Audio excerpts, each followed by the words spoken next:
Masechet Ishmaya, Masechet Zvachim, Daf Kuf Tet Zayin. Nous commençons Daf Kuf Tet Vav, 3 lignes avant la fin de la page. Amarmar, Akol Ksherim La'akriv. La Gemara reprend ce que nous avons vu dans la Braïta. Avant que le Mishkan a été érigé, on pouvait donc faire des korbanot sur des bamot, sur des autels, n'importe où, et on pouvait sacrifier n'importe quelle bête, une bête domestique, une bête sauvage, un oiseau, mâle ou femelle, que la bête ait un défaut ou pas. Hakol ksherim la'akriv, on peut tout sacrifier. Maintenant, Némilé, d'où est-ce qu'on sait? Amar Ravuna, Ravuna dit d'Amakra, puisque dans le pasuk c'est marqué Vaïven Noach Mizbeach Lachem. Noach a construit un Mizbeach, un hôtel pour Akadosh Baruch Hu. Donc Noach, c'était bien sûr bien avant Akamat Mishkan. Vaikach, il a pris Mikol Abema Teora ou Mikol Ofat Taor. Donc en sortant de la Teva après le déluge, il a pris de toutes les bêtes Tehorot, donc les bêtes cachères, Mikol Ofat Taor, et de tous les oiseaux cachers. Et il a fait des sacrifices, Vayal Olod Bamizbeach. Donc de ce passage que j'apprends, puisque c'est marqué Mikol Abema, Bema Kemashmao. Une bête, c'est une bête domestique. Chaya, la bête sauvage, Bichlal Bema, elle fait partie aussi des Behemot, puisque Rachid nous rapporte ce que la Gemara nous dit souvent, c'est marqué Zot Abema Asher Tochlu, dans le passage, voici les bêtes que vous allez manger. Ensuite, la Torah explique, Hayal Tzve Veyachmo, sont des bêtes sauvages. Donc la bête sauvage est aussi appelée dans la Torah Behema. Donc Chaya fait partie de Behema. Zecharim ou Nekevot, mâle ou femelle, Tmimim ou Balemumim, que la bête ait un défaut ou pas. On peut donc sacrifier dans toutes sortes de bêtes. On va sauter la parenthèse. La fouké mechoussar vers de l'eau, à l'exception d'une bête qui est mechoussar vers où il manque un membre. Si une patte a été brisée, là on ne pourra pas sacrifier. C'est vrai que le moum ne rend pas le korban pasoul, mais le mechoussar ever, donc le défaut ne rend pas le korban pasoul, mais s'il manque un membre, il est pasoul. Amar Rabbi Lazar, dit d'où est-ce qu'on sait qu'une bête à qui il manque un membre, une patte ou un doigt, cette bête est interdite aux bnei noirs, c'est-à-dire que les bnei noirs ne peuvent pas la sacrifier. Talmud Loma, puisque c'est marqué Mikol Achai, Mikol Basar. Noach a pris Mikol Achai, Mikol Basar, de toute bête vivante, Mikol Basar, de toute chair. Shnaim Mikol, dit le pasuk, tu prendras ta bilateva, la chititar zachon nekeva. Puisque c'est marqué Mikol Achai, Mikol Basar, Amra Torah, la Torah a dit à Noach, Have Behema, fais rentrer des Behemot dans la Teva Shechaim, Raché Evarim Shela, où vivent le bout des membres, Raché Evarim, la bête a tous ses doigts par exemple. Et donc nous dit Rashi, pourquoi la Torah a-t-elle besoin de préciser, de prendre de telles bêtes, si ce n'est pas parce que Noach les a ensuite sacrifiés en sortant de la Teva. Donc de là j'apprends que la bête que Noach a égorgée, c'est seulement une bête qui avait tous ses membres et il ne manquait pas un membre. La Gemara demande Vedilma le moté trefa. Peut-être que le pasuk vient simplement exclure la trefa. C'est marqué Mikol Achai, bête vivante, la trefa ne vit pas. La Gemara répond ah mais la chayot zera naf. Et ça on l'apprend de la chayot zera. Dire Akadosh Baruch Hu a dit à Noach, tu prendras de toute bête la chayot itar. Et ensuite c'est marqué Gam of Hashamayim, les chayot zera. Les chayot zera, c'est-à-dire pour que les bêtes puissent se reproduire. Et donc si c'est une bête tréfa, elle ne peut pas se reproduire. La bête tréfa ne peut pas se reproduire. Donc lorsque le pasuk a dit Mikol Achai, ça ne vient pas exclure la tréfa, puisque la tréfa est déjà exclue de la chayot zera. Donc Mikol Achai signifie une bête qui a tous ses membres vivants. Mais Anicha le mandama tréfa no yeled, et la Gemara nous dit, il y a une marque dans Masechet Chulin. Est-ce qu'une bête tréfa peut mettre au monde ou pas, un peu enfanter? Donc encore, d'après le mandama, celui qui pense que tréfa est nayoledet, on comprendra que la tréfa est exclue la chayot zera, puisqu'elle ne peut pas avoir d'enfant. Et donc Mikol Achai, on va exclure toute bête à qui il manque un membre. Elle a le mandama tréfa yoledet.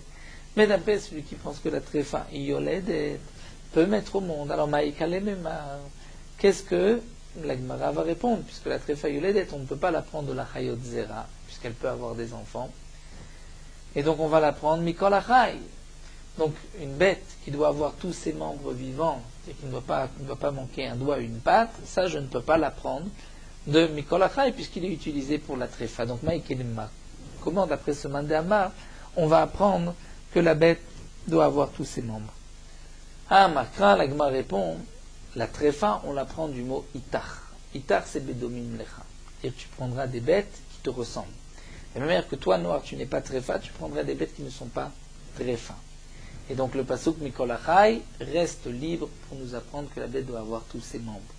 Tous ses membres vivants. Vedilma, la Gemara continue, peut-être que Noach Gouf est tréfa, mais peut-être que Noach était lui-même tréfa. C'est marqué itar, ce qui se ressemble avec toi, mais peut-être que lui était tréfa. La Gemara répond impossible, puisque Tamim Tivbe, c'est marqué que Noach était Tamim, Tamim c'est-à-dire entier, il n'était pas tréfa. Dilma, peut-être que Tamim signifie Tamim bidrachav, c'est-à-dire intègre, Tamim bidrachav, entier dans ses chemins, dans ses mitzvot, dans ses actions. La Gemara dit non, ça tzadik Tivbe, c'est aussi marqué que Noach était Ish tzadik Tamim. Donc tzadik, c'est qu'il était intègre, entier, et Tamim signifie qu'il n'était pas très fin. La Gemara continue, non, Dilma Tamim bidrachav, tzadik b'ma'asaf. Peut-être qu'il était Tamim bidrachav, c'est-à-dire dans ses midot, il était Tamim, il était humble, il supportait, et tzadik dans ses actions, il ne fautait pas. Et donc je n'ai toujours pas de preuve que Noach n'était pas tréfa. Peut-être que Noach était tréfa. La Gemara répond, oui, c'est que la Torah de Noach Goufet tréfa, et si tu veux dire que Noach était tréfa, et donc lorsque la Torah dit Ita, c'est-à-dire même une bête qui est tréfa comme toi, alors la Gemara s'étonne, Mika marle les Noach dichvatecha ayel, shlemim nota ayel. Alors qu'est-ce que le pasuk dit? Tu prendras Itar avec toi, c'est-à-dire seulement une bête qui te ressemble. Cela voudrait dire que tu vas prendre seulement une bête tréfa et pas une bête entière. Il est évident qu'on peut prendre aussi une bête entière. Donc lorsque c'est marqué Itar, ce n'est pas pour dire une bête comme toi si tu es tréfa. Donc on revient que Itar signifie que Noach n'était pas tréfa. Le pasuk dit tu prendras des bêtes qui ne sont pas tréfa comme toi. Et donc Mikol Achai reste en trop pour nous apprendre que la bête doit avoir tous les bouts de ses membres vivants.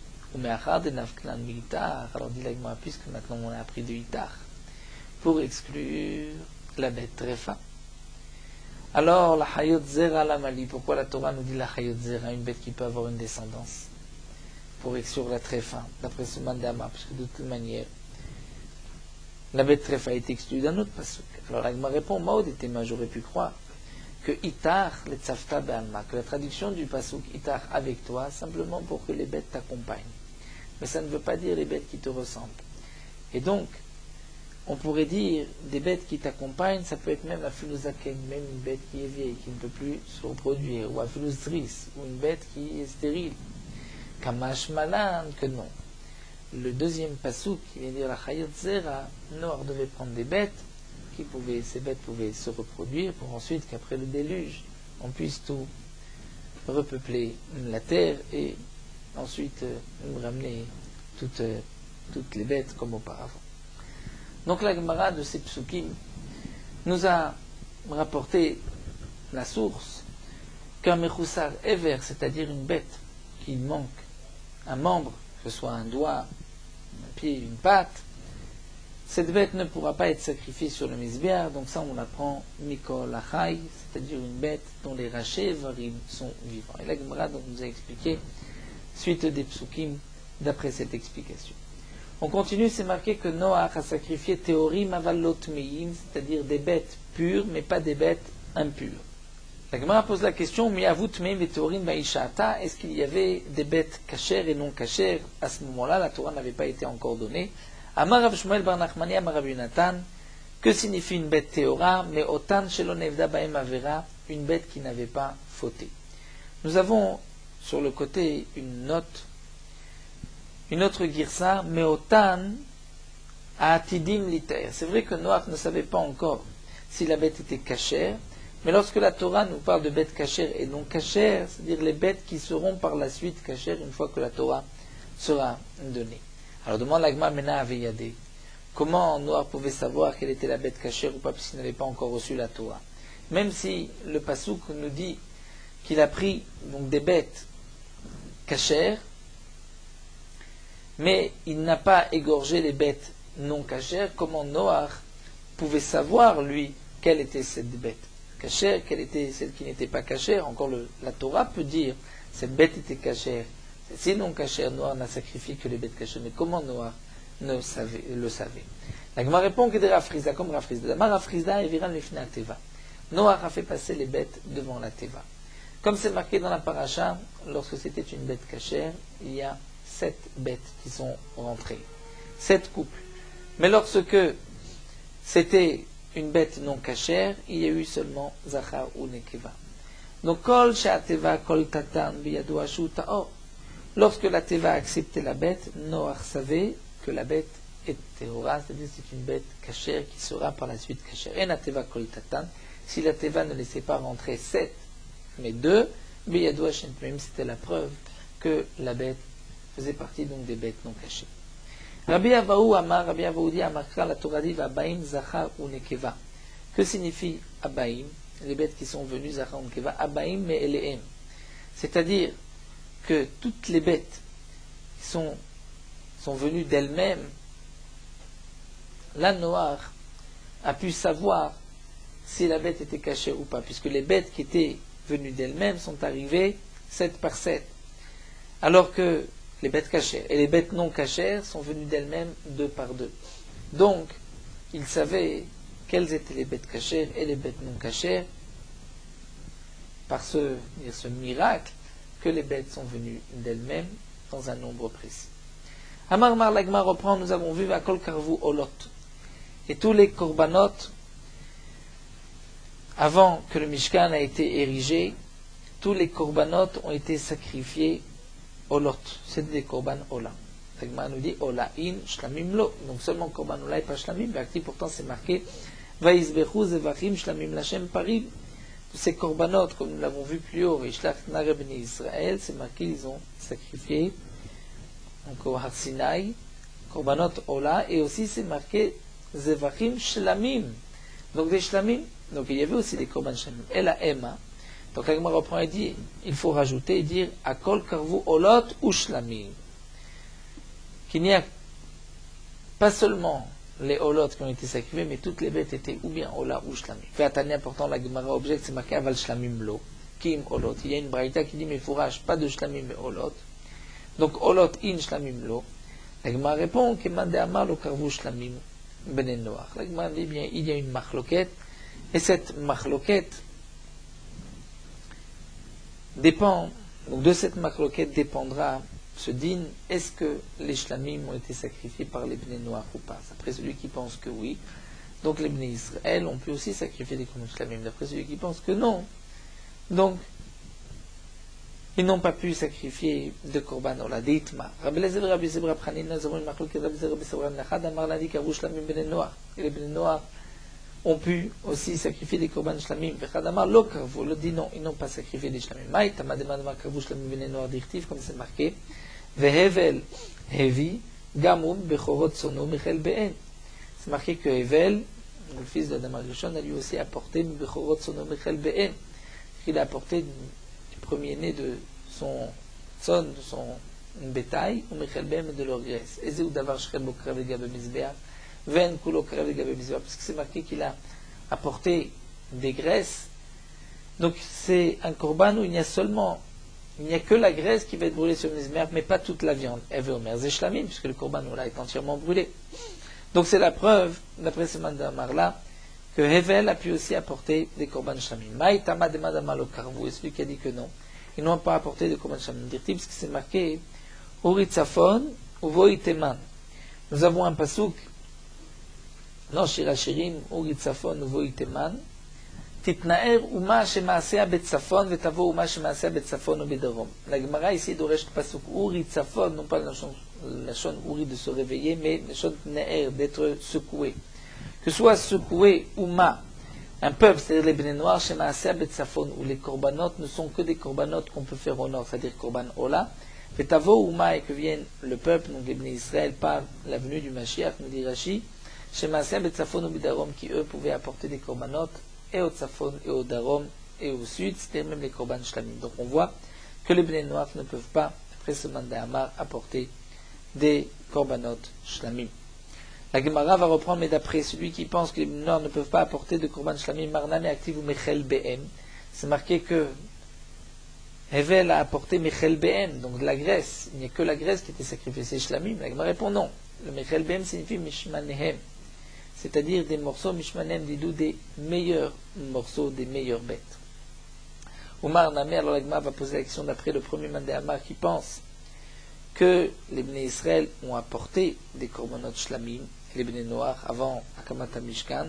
Pourtant, c'est marqué Uritzafon, c'est-à-dire le peuple Matzah Betzafon, qui n'apporte que des korban Ola.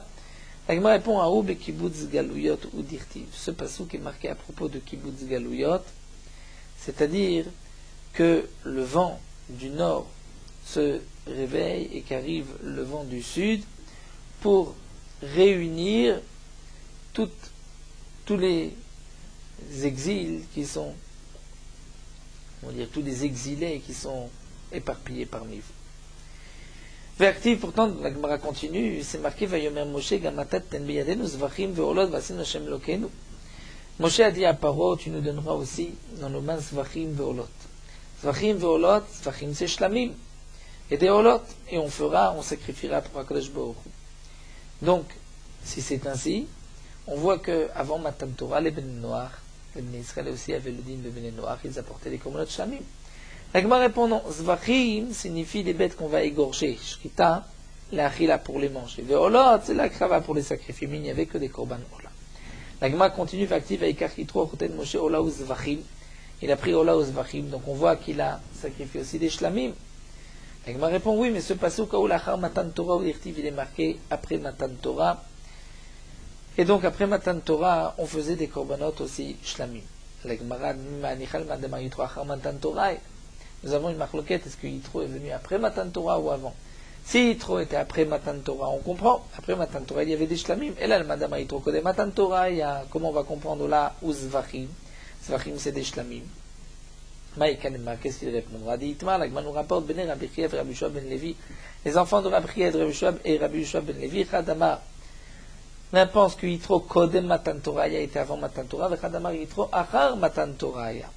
Donc les Madamar Yitro Kodem Matan Torah, la Gemara répond que celui qui pense qu'effectivement Yitro était avant Matan Torah, lui pensera comme Madamar Savar Shlamim, écrit au Bnei Noach que les Noach ont pu apporter des korbanot shlamim, puisque donc Yitro qui était avant Matan Torah a apporté Ola ou Zvachim, qui signifie des shlamim. Donc, la Gemara nous a rapporté ici une marloquette. Est-ce que les Bnei Noach pouvaient apporter aussi des korbanot shlamim avant que le Mishkan ait été érigé ou pas, ou ce n'était que des korbanot Ola? Et nous avons vu aussi au passage qu'il y a une marloquette. Est-ce que Yitro était avant Matan Torah ou après Matan Torah? Alors la Gemara va développer un peu cette dernière marloquette. Ketanaïs marloquette Tanaïm Vaishma Yitro Kohen Midian. Yitro, le prêtre de Midian, a entendu. Ma chez moi Shama. Qu'est-ce qu'il a entendu? Ouba, et qu'il est venu Venid Gaïr, il s'est converti. Abu Jouamer, il a entendu Milchemet Amalek Shama. La guerre de Amalek. Charikti Vitsido, Vachalesh Yeshua et Amalek. Vetam Molifichare, puisque c'est marqué Vachalosh. Yeshua et Amalek, Vetam Molifichare, que Yeshua donc avait affaibli, vaincu Amalek par l'épée, et ensuite c'est marqué que donc Yitro est venu. C'est la preuve que Yitro a entendu la guerre de Amalek. Rabbi Elazar Amodi Yomer, non, il a entendu Matan Torah Shama Ouba. Shekhenitna Torah l'Israël, puisque lorsque la Torah a été donnée à Israël, il y a Kolo, Oler, Misofo, Olavat, Sofo. La voix d'Akadosh Baruch Hu, elle est d'un bout du monde à l'autre. Vechol Malcheov de Kochavim, Mechazdan Raada, Vechalehen. Et tous les rois qui adoraient les étoiles, faisaient la Vodazara, les non-juifs, ont eu peur dans leur Echal, dans leur palais. Ve'amrou Shira, et ils ont chanté pour Akadosh Baruch Hu, Neymar, ou Be'echalo, Kulo Mer Kavod.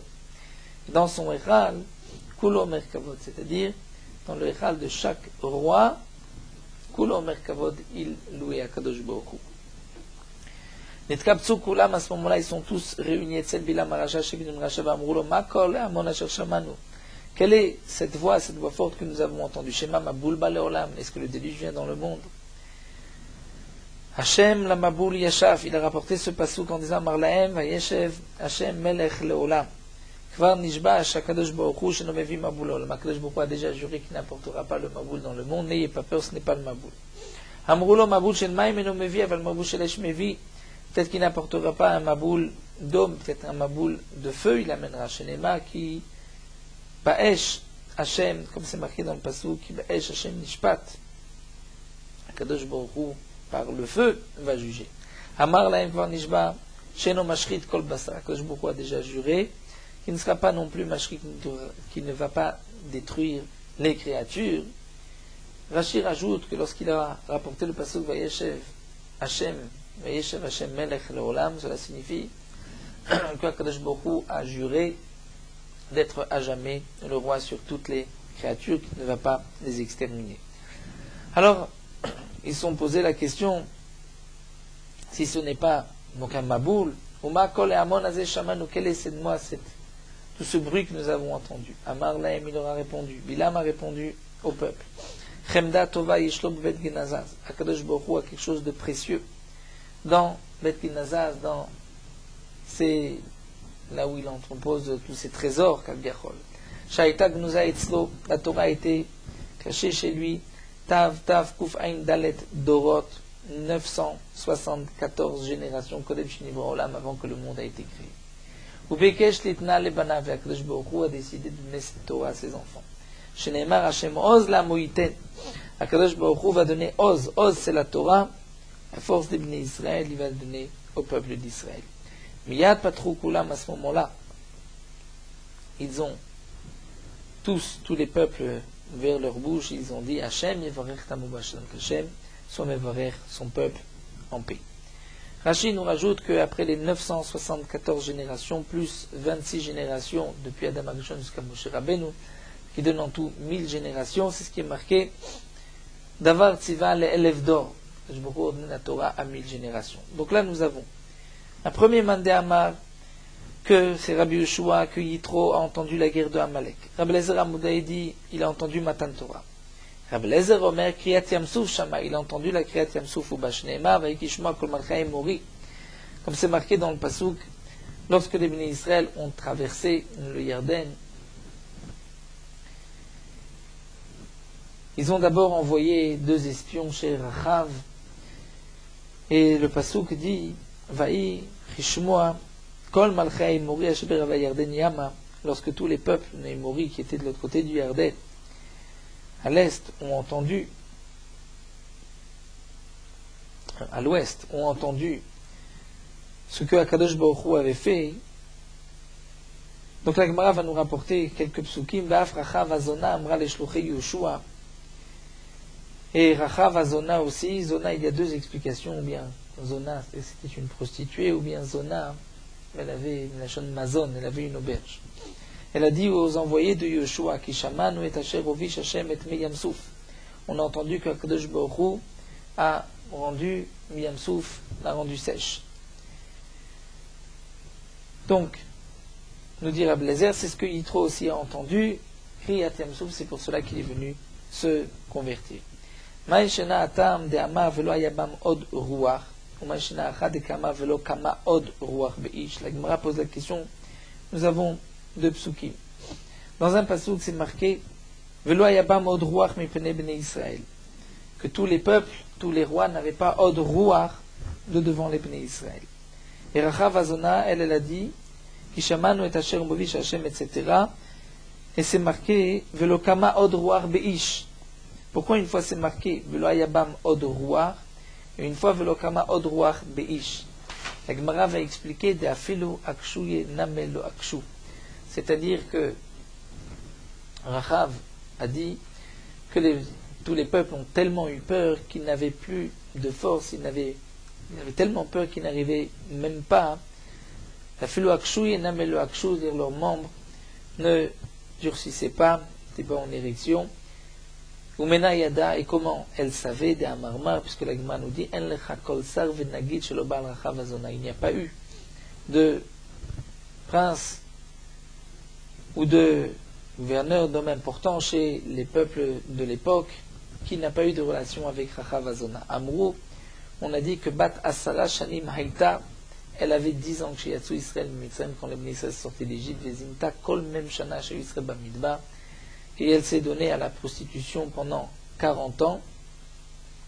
Pendant tous les 40 ans, les Israël étaient dans le désert, et donc Achare Nun Shana, après 50 ans, elle avait donc 50 ans, Nidgaïra, elle s'est convertie, et Amra, elle a demandé à Kadosh Baruch Hu, Yemachul li bisra chevel chalon upishtim, me soit pardonné toutes mes fautes par le mérite de cette corde, chalon upishtim, comme c'est marqué, lorsqu'elle avait ensuite fait descendre les espions, et grâce à elle, ils avaient été sauvés. Donc Rachid nous rapporte le Midrash, où elle a dit, Ribono shel olam, par 3 choses j'ai fauté, et avec ces 3 choses-là tu me pardonneras, par la corde, le lin et la fenêtre, puisque ceux qui fautaient avec elle avaient l'habitude de monter par des cordes et de descendre donc à travers la fenêtre, et elle avait caché aussi les espions avec du lin, et c'était aussi avec le lin avec lequel elle avait fauté, on la verra. Donc c'est pour cela qu'elle a demandé par ces 3 choses-là que je sois pardonné de mes fautes. Donc là, la Gemara nous a rapporté un autre avis, où on voit ce que Rachav Azona a rapporté à Yehoshua. Là, de là, on voit que tous les peuples avaient entendu Kriyat Yamsouf, et c'est Kriyat Yamsouf que Yitro aussi avait entendu. Donc nous avons 3 mandéama. Est-ce que Yitro a entendu Kriyat Yamsouf, ou bien Matan Torah, ou bien il avait entendu, d'après la première explication, la guerre de Amalek. Et donc, d'après l'explication qu'il a entendu Matan Torah, donc c'est que Yitro était venu après Matan Torah, c'est ce que l'Agma a voulu rapporter, la marloquette, que Yitro était avant Matan Torah ou après Matan Torah. Amar l'Agma reprend ce que nous avons dit, que les non-juifs aujourd'hui ont le droit aussi de construire une bama, un hôtel particulier, de faire leur korbanot sur ces hôtels. Maintenant, d'où est-ce que l'on sait? Des Tanoura Banan Agma nous rapporte un pasouk, une braïta. La Braïta explique le pasouk d'Aber el Bnei Israël, puisque c'est marqué au début de la paracha des Shchutechutz, de l'interdiction d'égorger une bête en dehors du Beth Amikdash. C'est marqué d'Aber el Bnei Israël. Tu parleras aux Bnei Israël, aux enfants d'Israël. De là, on apprend Bnei Israël Metzué ma Shchutechutz. Ce sont les Bnei Israël qui ont la mitzvah, donc l'interdiction d'égorger un korban en dehors du Beth Amikdash, mais les non-juifs n'ont pas cette interdiction. Les firar, c'est pour cela que chacun, chez les non-juifs, peut construire une bama, un hôtel pour lui-même, ou makri, il pourra sacrifier là-bas ce qu'il veut. Amar Rabbi Yaakov Baracha nous dit au nom de Ravasi, et Maravasi, Asur le Saïan. Nous avons l'interdiction de les aider, c'est-à-dire à l'époque où les bamot sont interdites, comme nous dit Rashi aujourd'hui, puisque après la Gdusha de Yerushalayim, il n'y a plus aucune permission de faire une bama. Nous n'avons pas le droit d'aider un non-juif à faire un korban, de l'aider par une action. Velasot shlichutan, ou d'être leur shaliar, c'est-à-dire de faire à leur place. Amar Rabba, mais Rabba rajoute velohorin ou lehu share. Mais on peut leur enseigner, leur dire, voici comment vous devez faire votre korban pour qu'il soit agréé. Donc le non-juif a le droit, lui, de faire un korban en dehors du Beth Amikdash sur une bama. On ne peut pas l'aider par une action, mais on peut lui montrer. On peut lui dire, sans intervenir. Comme l'Agma nous rapporte qu'il y a des Ifra, Urmiz, Imel et Shavur Malka. Ifra Urmiz, c'était le nom de la mère de Shavur Malka, qui était le roi de Paras de Perse. Donc la mère de Shavur Malka, Shadra Kurbana le Rava. Elle a envoyé un korban. Elle voulait offrir un sacrifice à Kadosh Baruch Hu. Elle a envoyé un korban à Rava. Shalchale. Elle lui a envoyé comme message Askoa niale leshem shamay. Je demande que ce korban, que cette bête soit sacrifiée leshem shamayim pour Kadosh Baruch Hu. Amar Liou le Rav Safra. Rava a dit à Rav Safra et Ravacha Baruna et Ravacha Baruna zilu ale vedaberu tre ulame gulae, et vous allez prendre 2 non-juifs idolâtres, deux non-juifs, ulame, c'est-à-dire des jeunes bachorim, gulae ou gilae, dire qui ont le même âge. Rachid dit c'est beau que ce soit fait de cette manière, que 2 jeunes du même âge servent de Kohanim. Vechazou, et vous allez regarder, Hecha de Maska Yamasirton, un endroit où la mer ramène de la boue, de la terre, vous allez la laisser sécher, Et donc ensuite, vous utiliserez cette terre pour construire un misbéach, puisque c'est une terre qui n'a jamais été utilisée. Mais chaque lot tzivé chadete, et vous allez prendre tzivé du bois nouveau, qui aussi n'a jamais été utilisé, c'est-à-dire que ce n'est pas un meuble qui a été brisé, ve'afiku nora, et vous allez sortir du feu, mimara chadeta, dire d'un endroit nouveau comme une pierre d'un silex, un irachi, ve'askua niale leshem shamaim, et donc vous allez demander à ces deux jeunes de monter et de sacrifier ce korban pour Akadosh Baruch Hu. Donc on voit que Rava a dit à ses élèves de montrer à deux non-juifs comment on fait un korban, bien que eux-mêmes n'ont pas le droit de participer. Amarle Abaye, Abaye rajoute et dit Keman, comme qui? C'est-à-dire ce que nous venons de voir. Il fallait que tout soit nouveau, jamais utilisé, c'est que Rabbi Eliezer ben Shamoua. Et Tanya Rabbi Eliezer ben Shamoua omer ma mizbeach shelo yishtamesh bo hediot, afetzin shelo yishtamesh bahem hediot. Rabbi Eliezer ben Shamoua nous dit, c'est une braïta dans Torah de Kohanim, que le mizbeach n'a pas été utilisé par un particulier, donc le bois aussi ne doit pas être utilisé par un particulier. Pourtant, demande la Gemara, Rabbi Eliezer ben Shamoua bebama. Pourtant, Rabbi Eliezer ben Shamoua est d'accord à propos des bamot, comme nous allons le voir par la suite, que pour une bama, on peut prendre du bois, même qui a déjà été utilisé, c'est-à-dire un keli qui s'est brisé, comme nous allons le voir. Des Tanya, nous avons une braïta. La braïta nous rapporte une contradiction. Donc Rashi aussi nous dit que la braïta a été écrite avec plusieurs erreurs à travers les générations. Donc Rashi essaye de reprendre la braïta pour qu'il n'y ait pas d'erreur, de contradiction. Nous allons essayer de rester au plus proche des mots de la Gemara. Donc des Tanya. Katuv Echad Omer. Il y a un pasouk qui dit Vaïten David. Nous avons un pasouk dans Divrei Yamim, lorsque David Amelech a acheté l'endroit du Beth Amikdash, c'est marqué Vaïten David le Arnan Bamakom Shikle Zaav Mishkal Shesh Meot. Il a payé Bamakom, l'endroit pour cet moment-là, Shikle, sur le moment Shikle Zaav, des shkalim en or, Mishkal Shesh Meot, le poids de 600. Urtiv, j'ai un autre pasouk dans Shmuel qui dit, le pasouk dit, Vaïken David et Goren vetabakar bekesef shkalim chamishim. Que David Amelech a acheté et Goren Hatat, c'était l'endroit où il a construit le Beth Amikdash, cet endroit-là, il l'a acheté de Ravna, c'est Arnan, il l'a acheté par 50 shkalim. Donc il y a l'air d'avoir une contradiction. Vous voyez, il y en a de lire avec la girsa de Rashi. Rashi nous dit Haketzad, donc comment? Makom Misbeach. Par la suite, en vérité, c'est marqué Makom Misbeach. On va suivre la girsa de Rashi, on va lire directement dans Rashi. Haketzad, donc comment? Makom Misbeach Bechamishim, Bechalabait Besheshmeot. Il y a un pasouk qui dit 50, un pasouk qui dit 600. L'endroit du Misbeach a été acheté pour 50 et tout le reste pour 600. Rabbi Omer, Beshem Abba Yossi ben Dustae. Rabbi dit au nom de Abba Yossi ben Dustae, Gava Mikol Shevet Chamishim, Shen Sheshmot.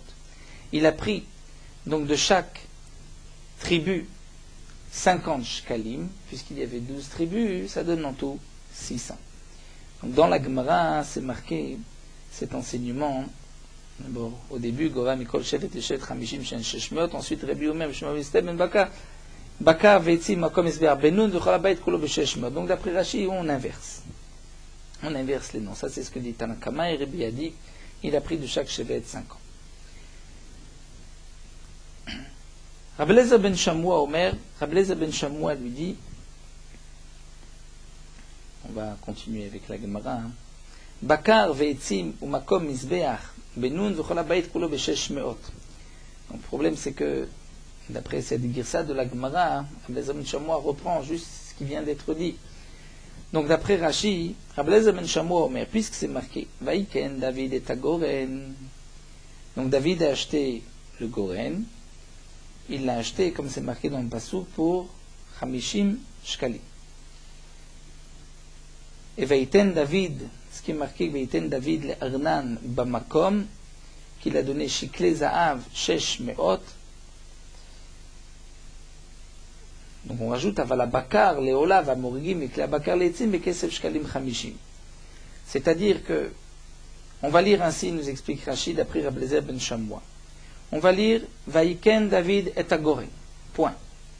David a acheté Goren, c'est-à-dire l'endroit où on a construit le Beth Amikdash, mais ce n'est pas marqué pour combien il l'a acheté. Quelle est la somme? C'est la somme qui est marquée ailleurs, le passouk de Divrei Hayamim, où c'est marqué qu'il l'a payé pour 600. Et la suite du passouk, Vet Bakar Bekesef Shkelem Chamishim, c'est-à-dire le bakar, le bétail, il a acheté pour 50. Dans les mots de la Gemara, c'est un peu dur, mais Rabbi Eliezer ben Shammua me bakar veitzim makom esber benun v'chol habeit kul b'shesh meod irtiv meravna el David yikach v'yal adni hamelech hatov be'enav v'ra bakar le'ola v'morigim klei bakar leitzim. Donc ce que on retient d'après la Girsa de Rashi, c'est que Rabbi Eliezer ben Shammua va répondre de cette manière. David Hamelech a effectivement acheté tout l'endroit pour 600 shkalim, mais il a reçu du bakar, du bétail, et morigim, etzim, comme nous allons voir dans la Gemara, le bois, pour 50. Donc, ce bois, ce bakar, qui a été acheté par David Hamelech, c'était pour faire des korbanot. Donc il s'est servi des morigim, bakar, c'est-à-dire qui servait de charrue, donc du bois qui a déjà été utilisé. Pourtant, il l'a utilisé comme isber. Pourquoi? Puisqu'il n'y avait pas encore de Beth Amikdash, c'était la bama. Donc nous voyons que nous pouvons utiliser un bois déjà utilisé pour une bama. La Gemara va répondre, Verava Amarlecha, Rava te dira, puisque Rava a dit que non, il fallait prendre du bois qui n'a pas été utilisé. Rava te dira, Tamname Bechadete. Il s'agissait là-bas de nouveaux qui n'ont pas été utilisés. La Gemara continue, Maï Morigim. Jusque que signifie Morigim? On voit que parmi le Bakar, Leola, Morigim, c'est quoi Morigim? Amarula Mita Shel Turbal. C'est un lit ou Mita ou une plaque de Turbal. C'est quoi Mita Shel Turbal? Maï Mita Shel Turbal. Amarabaye, Iza de Karkasa de Daishan Dishae. Donc Rashi nous explique, c'est comme une sorte de planche en bois qui a des pieux qui sont bien pointus, il sort des morceaux de bois bien pointus, et il y a aussi des fentes, des entailles dans ce bois-là, et ce bois-là, on le posait sur toute la paille, après qu'on a enlevé le blé de la paille. Et donc avec ce morceau de bois, on arrivait à couper la paille et elle devenait ensuite du teven. Donc ça, c'est les morigim. Amar Abaye nous dit Maïkra, où est-ce que nous voyons dans le pasouk une allusion que ce morigim était fait donc d'entailles et de morceaux de bois qui sortaient afin de briser la paille, puisque c'est marqué dans un autre pasouk Inesamtir les morag charutz Hadash Baal Pipiyot Tadush Harim Vetadok. Puisque c'est marqué donc dans ce passouk-là. Baal Pipiyot Tadush Harim Vetadok, de là on apprend que donc cette planche servait aussi à écraser, à couper. Donc il y avait ceux qui sortaient et des fentes. Exactement à quoi ressemble cette planche par rapport aux instruments que nous connaissons aujourd'hui, un peu difficile de comparer. La Gemara termine en disant Makrele Rava le Baré. Rava a rapporté ce pasouk à son fils, Veramele Krae Adade, et il rapportait la contradiction dans les psukim ktiv. D'un côté c'est marqué Vaïten David le Arnan. David a donné à Arnan, et il lui a donné, c'est marqué 600 shkalim, verti Vaïken David, et Vaïken David pour 50 shkalim. Haketzad. Rava lui comment a répondu? Gove Mikol Shevet Veshevet Chamishim Shen Shesh Meot. Il a prélevé de chaque tribu 50 qui faisait en tout 600. Donc ce qui est marqué 50 aurait été 50 de chaque tribu. La Gemara continue vers Akate Kashian Adade. Mais il y a malgré tout une autre contradiction qui n'est pas répondue. C'est que dans un pasouk, c'est marqué Bekesef, et dans notre pasouk, c'est marqué Shikle Za'af. Hatam Kesef, Achaza'af, c'est ou de l'or ou de l'argent. Et là, Chikama, donc la Gemara reprend Gove Kesef Bemishkal Shesh Meot Za'af. C'est-à-dire que ce qui est marqué dans le pasouk Shikle Za'av, Mishkal Shesh Meot, et ensuite Bekesef Shkalim Chamishim, il n'y a pas de contradiction. En vérité, il a pris Kesef, de l'argent, qui vaut 50 Shkalim d'or. Et donc, puisqu'il a pris de chaque tribu en argent, mais la valeur de 50 Shkalim d'or, c'est ce qui nous donne en tout 600.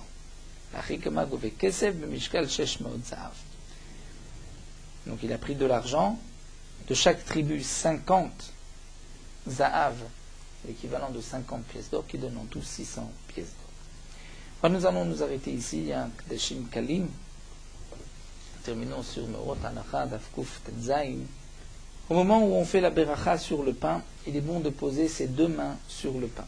La raison, c'est que le nombre de doigts que nous avons dans les deux mains est de 10, et les 10 doigts qu'on pose sur le pain, c'est en correspondance aux 10 mitzvot qu'on peut accomplir tout au long de la fabrication, de la préparation du pain. Donc à partir du moment où on va labourer, il y a une interdiction, l'otachoj, bishor, ou bechamor yerdav, ne pas consommer kilaim, de ne pas empêcher la bête de manger au moment où elle va écraser la récolte. Il y avait les dinim, les ketchicha ou péa qu'on laissait pour les pauvres, la trouma, maaser rishon, maaser sheni et la chala. De même, la bracha de Hamotzi, il y a 10 mots dans la bracha, aussi en correspondance aux 10 mitzvot de la préparation qu'on peut trouver dans la préparation du pain. Lorsqu'on dit la bracha de Hamotzi, au moment où on dit le nom d'Hachem, Baruch Ata Hachem, il faut lever le pain. D'après le Harizal, il faut lever le pain aussi au moment où on dit Hamotzi Lechem Min Haaretz. Dans les Seudot de Shabbat, où on dit la bracha sur 2 pains, puisqu'il y a une mitzvah de Lechem Mishne, il faut donc aussi sur les 2 pains, au moment de la bracha, attraper les 2 pains avec les 2 mains et les lever au moment où on dit Hachem et au moment où on dit Hamotzi, au moment de la bracha comme en semaine.